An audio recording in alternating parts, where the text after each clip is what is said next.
Some things you find the story is much better than the article.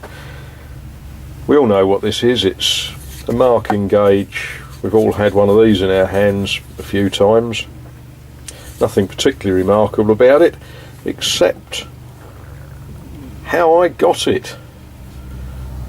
2 or 3 years ago, a chap said to me, would I be the deck handling crew for a trawler fishing boat that they wanted to tow, only wanted to tow it about 600 yards. Anyway, we towed it in Benfleet Creek under the bridge, and one thing and another, she went hard aground,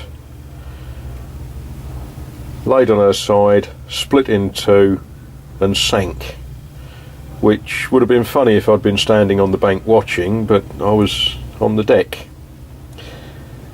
Anyway, we set to with plywood and foam and we refloated her, which was quite an interesting feat, and I claimed various items of salvage from her, including this. It was lying in the wheelhouse. When I rescued it from the wreck, it had been underwater several times and it had got a fine layer of dirt on it, and the pin had rusted out.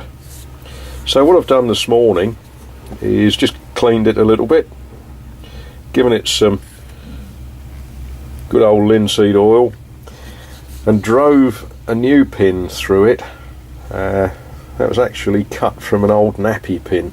Why I had a nappy pin in the workshop, who knows? But there we are. One marking gauge ready for another 50 years of service.